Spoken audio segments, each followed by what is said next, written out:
Good evening. Welcome to tonight's program. I'm Kelly Wright, and the Wright home extends a hearty welcome to each and every one of you. Come on in as we continue to deal with the coronavirus, which is why I tape at home now, because the governor of the state has wisely elected to keep the state on lockdown orders so that we can safeguard our families and each other. When we do step outside, we have to wear a mask. My opening observations are this.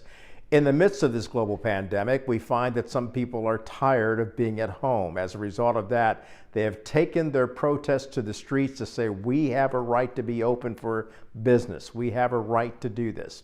Well, we're going to talk about that tonight. We'll talk about it with a representative of the Republican Party, as well as an advisor to President Trump. We'll talk about it with a former epidemiologist for the World Health Organization and what he thinks about the reopening of states. And we'll also discuss what's going on with this new normal that I've repeatedly said is quite abnormal. We'll hear from a pastor of the famous Abyssinian church in Harlem and how they're coping with the coronavirus. And we'll also talk to a couple from San Francisco's Interfaith Council about how they are dealing with it. One is the executive director, the other is a 98-year-old lady who is the co-founder of that San Francisco Interfaith Council and the great work they're doing to keep people who are under shutdown orders in California sane and mentally healthy and just being able to help. You know, it was Reverend Dr. Martin Luther King Jr. who said, darkness cannot hide darkness, only light can do that. Well, we're going to talk about shedding some light on these issues that we confront on a daily basis, the issues of coronavirus. And that's my opening observation. So joining me now is Paris Denard of the RNC. He is the senior advisor for Black affairs that go on throughout the United States as it pertains to the Republican Party and President Trump. And Paris, it's always good to have you on. So the president is still rolling out the plan to open up some states, and as we've seen, some states are in fact planning to do so. But there's also the trepidation among other governors who say it's not time yet. We're not there. We still don't know how this coronavirus reacts and acts, and they don't want to risk the chance of opening up their states and then finding that they have an uptick in the coronavirus. What say you? Well, I think the president, Kelly, is doing the right thing and having this three-phase approach in as it relates to opening up the government. At the end of the day, the government was not meant, the economy was not meant to be shut down like this. We've got to get it open in a safe manner. And that's why he consulted with Dr. Fauci and the Surgeon General, the head of the FDA and the CMS and others like Dr. Birx, who's the coordinator for the task force, to come up with a decision on how we can open the government. And so that's why you saw this three-pronged approach of phases to open it up. And as the president reiterated, it's not going to be a top-down system. While a lot of people have called on the president to be more aggressive in his actions in terms of telling governors and states what to do, he has been very responsible and responsive and respectful to the fact that this country has federalism is how we're as the Constitution outlines it. And so it is up to every governor to decide how they are going to work with their local officials, the mayors, and even county officials. So I think it's a very responsible approach, but it's an approach that we have to have because this is unsustainable. I just want to ask you, the protesters that we see, they're marching, demanding that their rights be granted, and they're able to lift restrictions in states like Pennsylvania and Michigan, where we still see COVID cases. To those protesters, what about the messaging from the president, and what should the protesters really be doing at this point in time? I think the president is siding with the sentiments of the protesters. As I understand it, many of the protesters in places like Michigan are not upset about social distancing. They can abide by that. They're not upset about the fact that they have to have portions of the government or the economy closed. They're fine with that. The issues that they have is the overreach by some of these governors and these local leaders, meaning that you can have alcohol sales open and weed sales open and abortion clinics open, but when it comes to you playing basketball in your front yard by yourself, the basketball goals are going down. When it comes to getting on a boat and going to fishing, you can't do that isolated. You can't go out and plant a garden. So it's some of these things that people are saying are a little bit more draconian and are going against the spirit of what social distancing is all about. If you're in your own private property and you are by yourself and you have a mask on and you are playing basketball, or you are planting a garden, or you're trying to go fishing by yourself, that's not what I would consider putting others at risk. And so I think we have to be balanced. And I think the American people who are protesting are saying, we get it, we'll abide by it, but some of these rules and regulations are moving far more towards a more controlled big government approach than we think is necessary. All right, so Paris, final question. What is the Trump administration doing right now about these health disparities that the president has talked about going on within the African American community? You'll recall a couple of weeks ago, he said he was looking into that. And Dr. Anthony Fauci went on to say, we've seen these disparities before coronavirus. Yeah. We're seeing it during coronavirus. We're going to see it after coronavirus. So based on your knowledge, what is the Trump administration doing about coronavirus and other health disparities within the African American community? Are there plans, do you know of, that will drill down on this and say, we've got to stop the inequities that do exist? Well, I do believe that the first phase of that acknowledgement and aggressive attention putting on it is COVID-19. So undoubtedly, we've got to increase the testing and for asymptomatic people, and making sure that the governors and the mayors that are impacted by these higher proportion areas where there was disproportionate impact on Black community, making sure they have the resources that they need. And so when they made requests for certain types of, the Army Corps of Engineers, for example, the head of that was on a press conference yesterday, and he was saying how some mayors have asked for certain hospitals to be built in certain areas, certain parts of the city, because we want to make sure that the most vulnerable and the people that need it the most, and a lot of times in Black communities, have the resources that they need. So the first phase is to help with COVID-19. The second phase will then be to address some of the problems of Obamacare and the healthcare system that the president tried to make the system better. And the other thing that the president did is try to promote things that have already been done, like the kidney executive order that he established. You know, more people have to know about that, more attention needs to know about that. But lastly, Kelly, there's something I wrote about in a recent op-ed that came out on Sunday that talks about mental health. Yep. And the mental health about all of this going on COVID-19 is just as important as our physical health. And so it's important that the administration, the president's been talking about this. The First Lady put out information on the CDC's website talking about how to cope with stress, because we have to be also attentive to the fact that this is a trying time emotionally for a lot of people. It's a long road to get to where we need to be with these health disparities, because like you said, and like the president admitted, they began long before COVID-19, long before President Trump, long before President Obama, long before President George W. Bush. They've been there for generations. We've got to be more intentional about it, and I think the administration is going to focus on it. But the first things is battling and tackling COVID-19. Well, I appreciate you so much, Paris, and particular talking about, and your op-ed about mental health on this program yesterday. We addressed that, and I had even mentioned to one of my guests, Dr. Cheyenne Bryant, that we will have to conduct a panel where mental health experts are there to hear and also help respond to some of the issues that are out there about the high anxiety, the stress levels, the depression, the discouragement.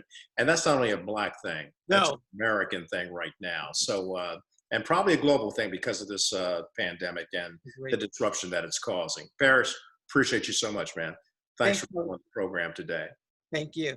We'll be back with more after this.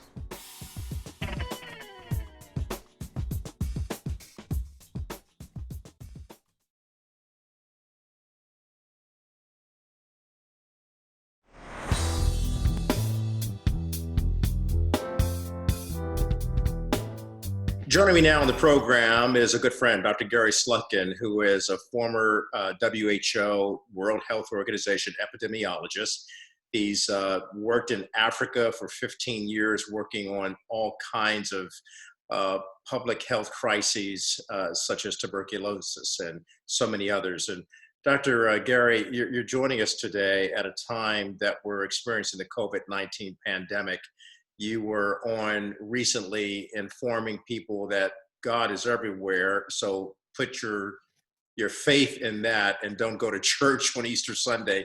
And it was very good advice, given that we don't know the nature of this coronavirus and how it spreads as adequately as we should. So here we are now. We're seeing that it's adversely impacted African Americans and the Latino community as well. And yet there are people out on the streets protesting, saying they want to reopen their businesses. Is it too early to do that? And if so, why? Yeah, it's way too early to open.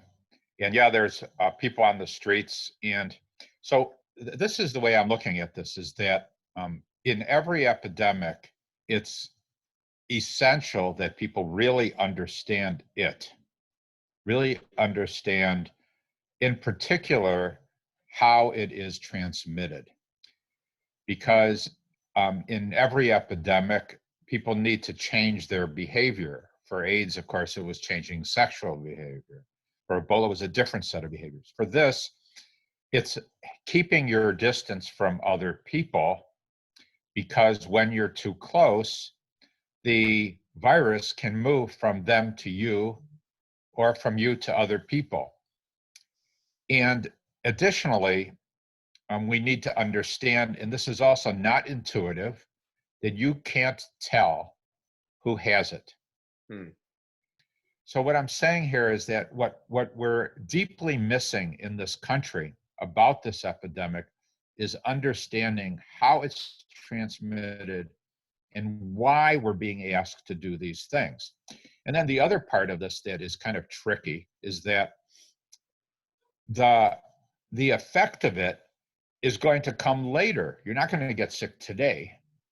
It may show up as a very mild thing in 3 or 4 days. Then the next thing you know, you or someone else is in an intensive care unit, and you can't take back the rally or the coming into a restaurant too early or whatever it is that you're doing.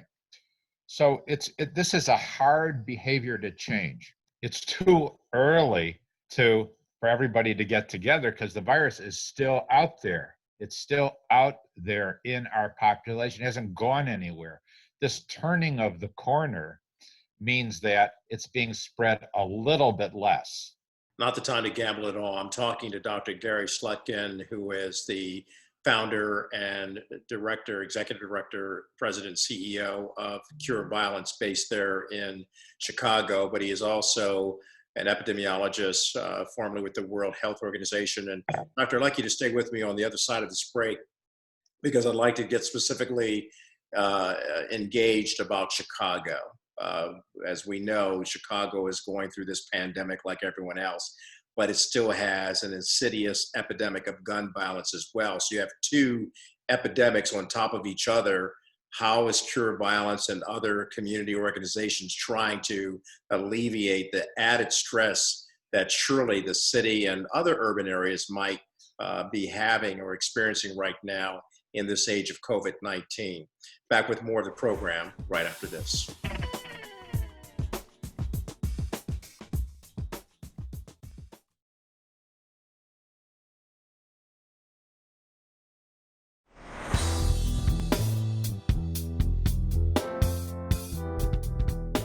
Welcome back to the program, where I'm talking to Dr. Gary Slutkin, who is the founder and president and CEO of Cure Violence, which is something that I found to be very novel, Dr. Slutkin, in that all these years that you served on the battlefields, the front lines of fighting tuberculosis, HIV, AIDS, Ebola there in Africa, and when you came back to America, you saw something in our cities like Chicago and New York City that was due to gun violence, and you recognized that there was a pattern that mirrored a public health crisis, and you named it as such. The CDC agreed with you, and here we are in the midst of COVID-19, and yet we're still finding that in Chicago there is still an epidemic of gun violence, as well as compounded by the COVID-19 pandemic.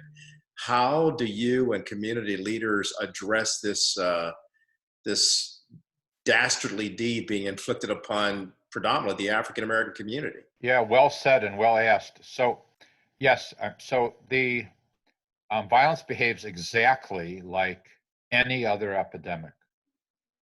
It also has been mischaracterized as problems of bad people and all kinds of things of this nature, when really it is transmissible. One violent event leads to another violent event, just like one COVID infection leads to another COVID, one TB, flu leads to flu. So violence behaves exactly like that, and we began to treat it as an epidemic disease and got very, very strong results. And this has been documented now in many cities where Cure Violence Global is working in 100 communities around the world and 25 cities in the US. This paradigm is still new to people, that it's just a health epidemic and people are doing it. Is it because they were exposed to it themselves? Now, so what about the current situation?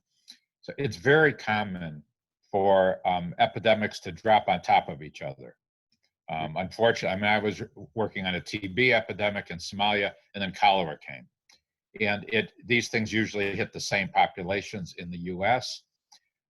It's no surprise that the African American population and other populations that are less fortunate or living in more difficult circumstances or have been sidelined from mainstream comforts, really, you know, are living in crowded situations and so on, that they're affected by both.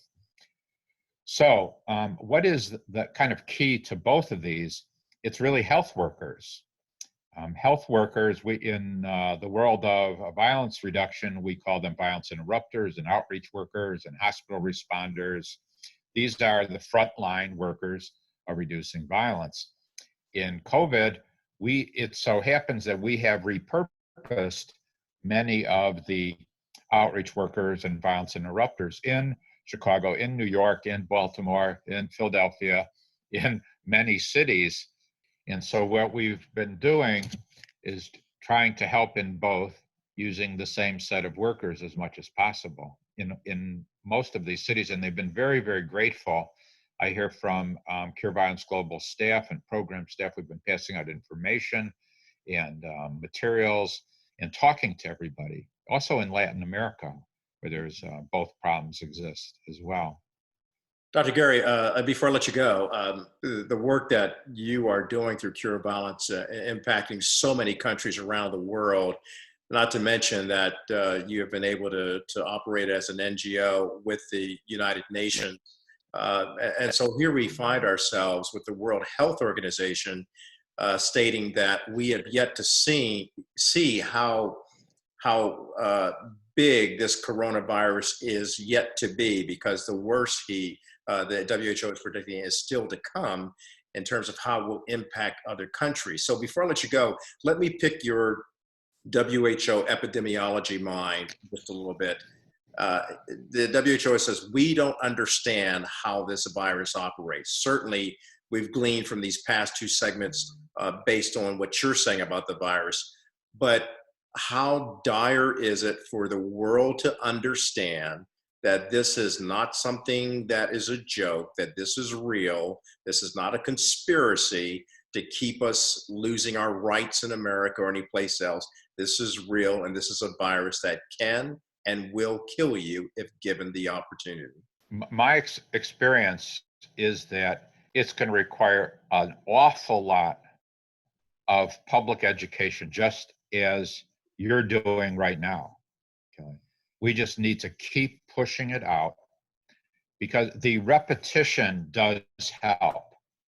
What we need to do is to keep the social distancing up, stay at home, especially people who are older, for as much as possible. I mean, take a walk, but at a distance.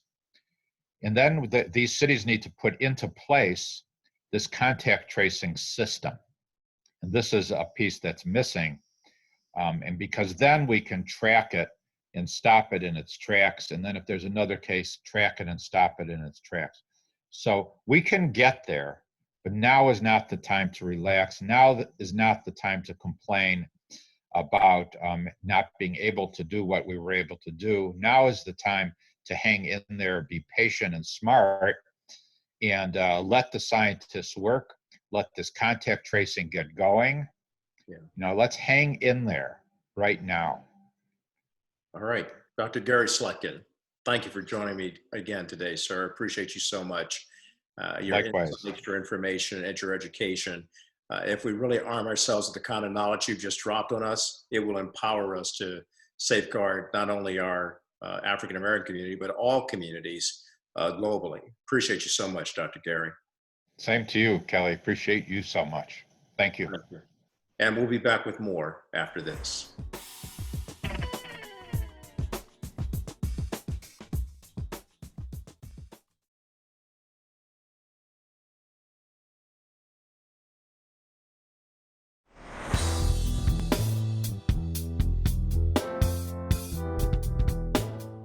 Welcome back to the program. You know, we're all concerned about what's happening in New York City as it is the epicenter of the COVID-19 pandemic. And we're all related to the heartbreak that we've seen in New York City. My next guest can actually attest to what's going on there for those of you who may not understand the dynamics of living in New York and living in a wonderful place known as Harlem. Reverend Reggie BACCHUS is at the Abyssinian Baptist Church, and he joins me now to shed some light on the issues affecting, in particular, the African-American community based there in Harlem. And it's good of you to join us today, Pastor Reggie. I mean, I love Harlem. I love New York. I've worked there and lived there for so many years, and it's difficult for me to be on the outside looking into the problems and the heartbreak that I've seen there. But can you let us know that hope still prevails? Yeah, absolutely. There is a word we've been looking to, Isaiah chapter 40. Have you not known? Have you not heard? The everlasting God. You know, God is still in control. So we lean, look to, and depend on that during times like these, and realizing there's a portion of the passage that says, they that wait upon the Lord shall renew their strength. We all are in this waiting season. So we're encouraging people just to stay working while you're waiting. You know, first, just find time to guard your heart and mind against all the negativity that's out there. Find time to get centered, really focus on yourself. Where you go from here, this is an Exodus moment, will come out different, but then also find reasons how to give your time to others. We have time. Let's maximize that time. We're doing things at the church. We've looked to our seniors, our most vulnerable populations, age 65 and up. We've broken that list up between the ministers and the deacon board. And once or twice a week, we're calling, checking on people. And you don't know the level of joy it brings to the members of the congregation, but not just to the members of the congregation. We're blessed as well as we hear the praise reports and the testimonies from those who have experienced other tragedies, other crises in their life before, and they're able to encourage us and tell us the same God who got us through then is the same God who'll get us through now. We're telling people and reminding them, when you really take a moment to look around, no matter what's going on, we always have reason to give God praise and thanks. So we're encouraging people to keep a positive mindset, optimistic, giving glory to God, even in the midst of these dark and dismal times. We're looking for light to help guide us through the days ahead. You know, that's profound. What you just said is so, and yet so simple to understand, and yet the complexity of the situation begs one to ask the question, because I know how vital Abyssinian is to the Harlem community. I know the history of which your church has operated, and I know that you've been on the front lines at that church of the civil rights era, the civil rights struggle, and the rights right now to be recognized and accounted for in the midst of these health disparities and the racial issues that create so many complexities there within Harlem's community. As you reach out to your senior citizens, what are you also compelled to do to reach out to younger African Americans so that they're responsible and proactive in taking care of themselves so as not to spread it amongst themselves or even to our senior population there in the Harlem area? So, to provide a little context about Abyssinian, during the Great Depression, uh, that was really when Adam Clayton Powell Jr. Kind of came onto the scene. He was very active in making sure people had the basic necessities, being able to have food, working to start a workforce development program, getting people, back hired. So kind of looking at the model that's already been set for us. How do you meet people's basic needs? One of the things we continue to do is maintain our food pantry, partnering with other organizations and churches to do that. We continue to reach out to the younger generations through the things that we're doing right here, right now, through the digital age and technology. We're able to connect in new ways, innovative ways that brings the message, the communication, the interaction into people's living rooms, into their homes. So what we've done is we're streaming our services on Sunday. We've moved to either telephone or video Bible studies for our seniors, for our regular Bible study. We have some other smaller study groups, leveraging technology. I've been doing prayer calls with our usher board leaders, encouraging them. We've been doing counseling through the phone. We've been really trying to figure out what's the greatest point of need and how do we meet those needs based on one of the most popular expressions of Adam Clayton Powell Jr. He asked a great question, what's in your hand? From that Exodus text when God asked Moses that same question. So we're trying to really take what's in our hands to give back and to really be a vital resource for the community during this season. You're watching The Kelly Wright Show. We'll be back with more of my interview with Reverend Reggie BACCHUS right after this.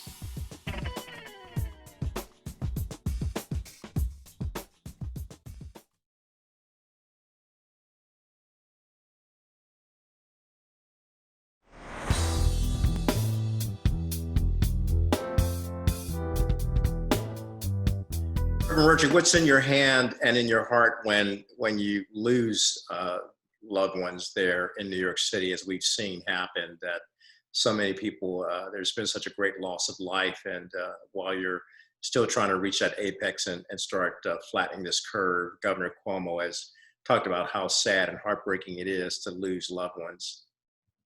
Yeah, I mean, it's challenging, but it also prevents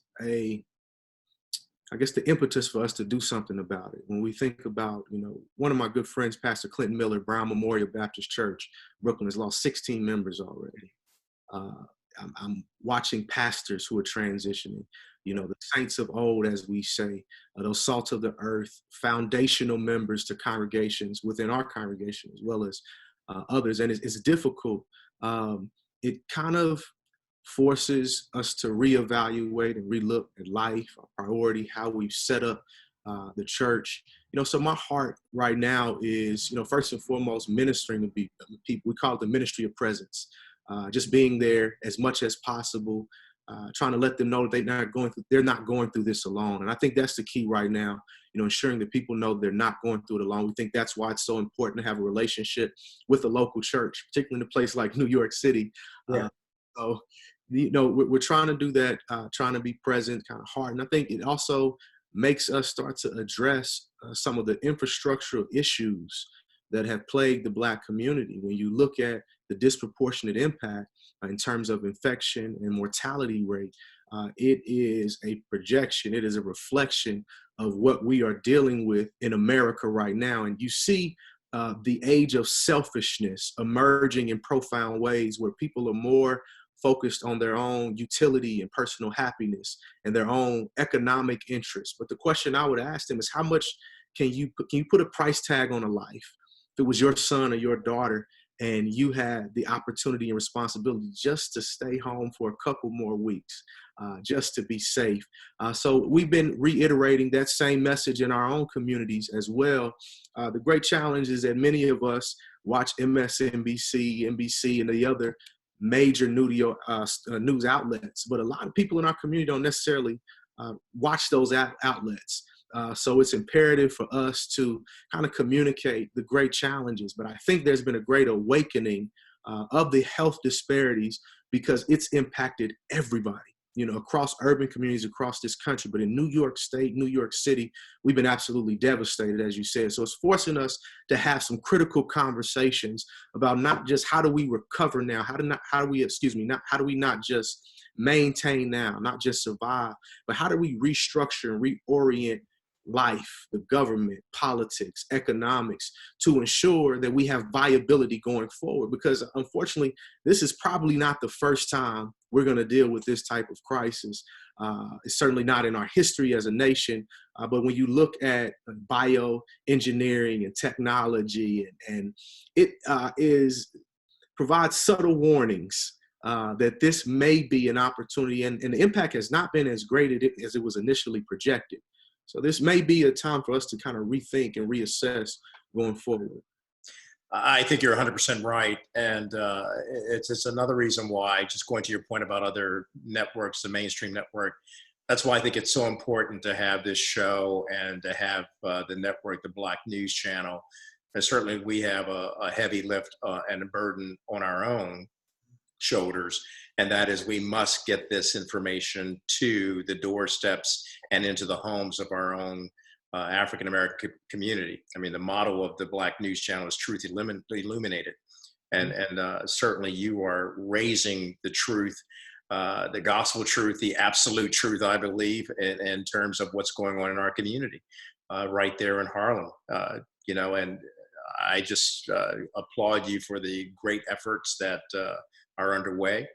And I take what you state as a responsibility and accountability of my own show to keep sounding the alarm. We've been doing that for weeks now, even a week ahead of the president coming out talking about how this was going to adversely and had already begun to adversely impact the African American community.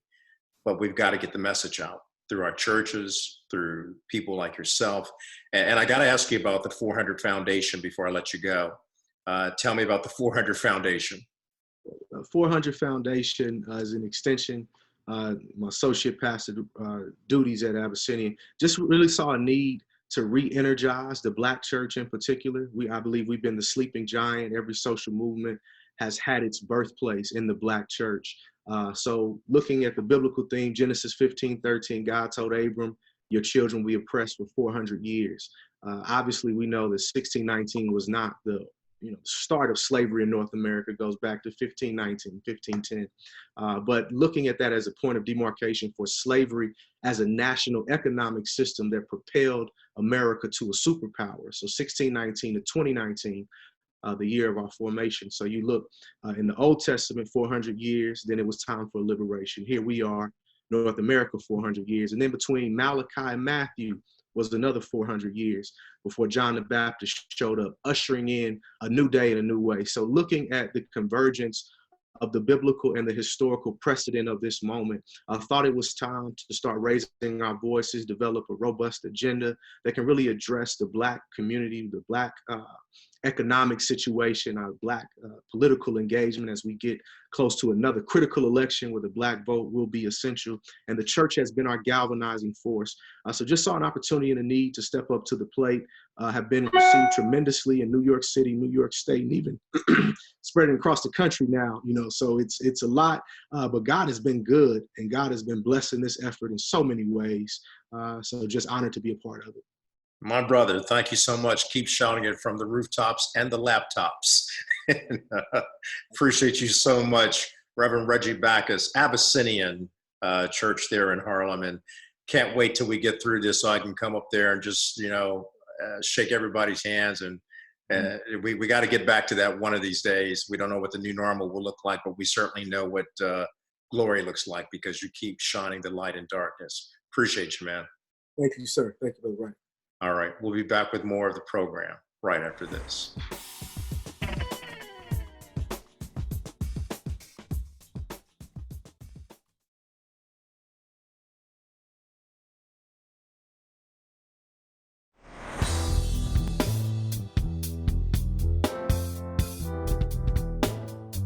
Welcome back to the program. I'm joined now by some good friends on the West Coast, in San Francisco to be exact. They represent the San Francisco Interfaith Council. And certainly at a time right now, like COVID-19, the global pandemic, and the fact that San Francisco, along with California, the rest of California is on a lockdown, shutdown situation in the interest of safety. I'm joined by Rita Semmel. She is the founder of the San Francisco Interfaith Council, former chair, and then the current executive director, Michael Pappas, and they both join me now. Michael and Rita, thank you for being part of the program. Thanks for having us. Thank you, but let me correct you on one thing. Yes, ma'am. I'm one of the founders. Nobody does anything by himself. Okay. So I didn't do it all alone. I had lots of help.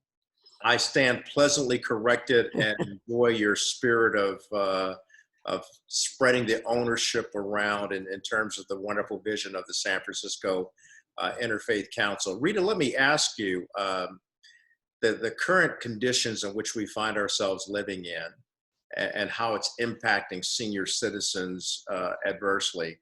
What are your concerns, and what can the Interfaith Council do to help mitigate this virus? Well, speaking for myself, I feel imprisoned. I've been not out of my apartment for almost 3 weeks, which makes me very sympathetic to those who are incarcerated. But speaking about what the Interfaith Council can do, we are very fortunate to have Michael as our executive director because he knows how to reach out, he knows how to make friends, he knows how to connect with people, and he's made life much easier for those of us who are trapped in our apartments or our homes. Michael, let me ask you then, since Rita's talking about the fact that you've been able to reach out to help people in their homes and to make good sound connections so that people can lift each other up. I've often said on this show that while we find ourselves in a social and physical distance from each other, we should not isolate ourselves from each other. Tell me how the Interfaith Council is doing that, reaching out to people. Sure, and I just would have to credit Rita. I mean, our ability to do what we're doing now is predicated on really 30 years of building trusted relationships. And she was at the forefront of that from the beginning and continues to be our icon and cheerleader through this whole process. To give you some context, on February 25th of this month, of this year, our mayor decisively and early declared a state of emergency in San Francisco. And what that did was it activated within the Department of Emergency Management something called the community branch, of which the San Francisco Interfaith Council is a stakeholder. And the community branch is comprised of stakeholders of all different sectors. So overnight, when this was activated, we became the ambassadors to San Francisco's 800 communities of faith and religious institutions. And so we've been responsible for basically conveying the city's official communications, aggressive recommendations, public orders. In addition, and we've been doing this on a daily basis. And so our communities of faith and religious institutions have been kind of flooded with important information that is helping them do outreach to their congregants. Additionally, what we've been doing too is we've been harvesting and compiling and disseminating the information that congregation leaders are sending to their congregants. And we're doing this so that other communities of faith, we can share best practices, if you will. Thank you, Michael and Rita. Good of you to be on the show today. And we'll be back with more coming up, an interview with Jerome Jennings, a musician extraordinaire. You don't want to miss it.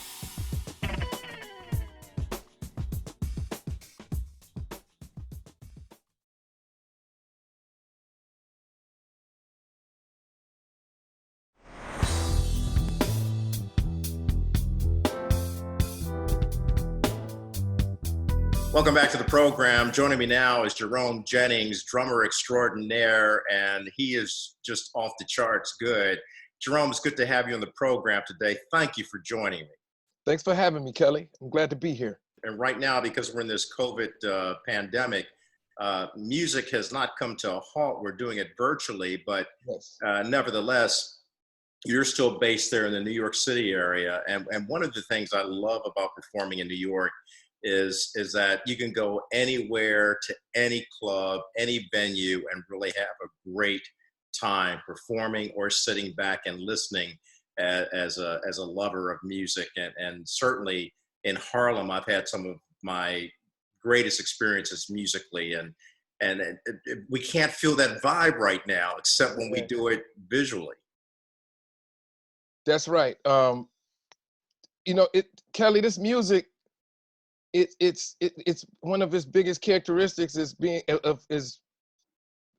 with people enjoying it and fellowshipping. And right now, that is not that's not available to us at the moment. But we seem to be making it happen virtually. What are you doing to make it happen virtually? Well, I actually started a new business. I call it Virtual Grooves. You can go to JeromeJennings.com and you know, check it out. Basically, I have a studio set up where people have been sending me tracks without drums. Okay. And I'll lay down some drums for them, regardless whatever it is. I have an account of someone reached out to me from South Africa. Wow. And I'm gonna lay a track down for that particular person. People are reaching out, and it's been a blessing. Yeah. But your music, man, is just so infectious and contagious, and we certainly, I pardon the pun, but we need some infectious positivity infused in our lives, and then make it contagious and let the drum beat go out. So what's that motto you have before we come back and actually hear your music? What's that motto you have about the drum? Well, man, I've got about 5 mottos. Okay. with dealing with the drum, but I feel as though, you know, the drum, it all starts and ends with the drum, and every song starts and ends with a great drum beat, an infectious rhythm, and we need that right now. We need an infectious rhythm throughout the world. Yeah. Our hearts need to beat in tandem at this point. We got in harmony, because it's a lot of people going through some very, very tough times right now. Yeah. You know. Yeah. Especially in New York City still. Yes. Jerome, I appreciate you so much. Stay with us. At the end of this break, we're going to get back, and you can toss to the video that we're going to show. I'm talking to Jerome Jennings, drummer extraordinaire, right here on the Kelly Wright Show. We'll be back with more of my final word and his drum beat to the world right after this.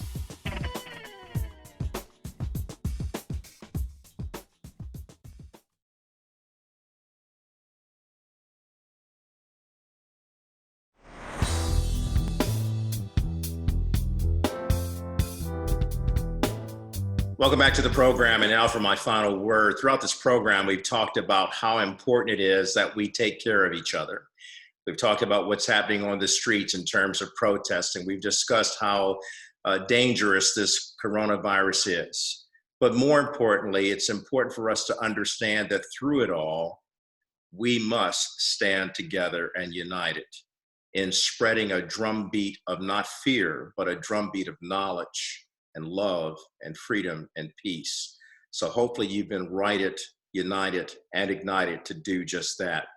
And now with me is Jerome Jennings, who's going to take us out with some music that will lift us up and lift our spirits with the uplifting rhythms of his drums.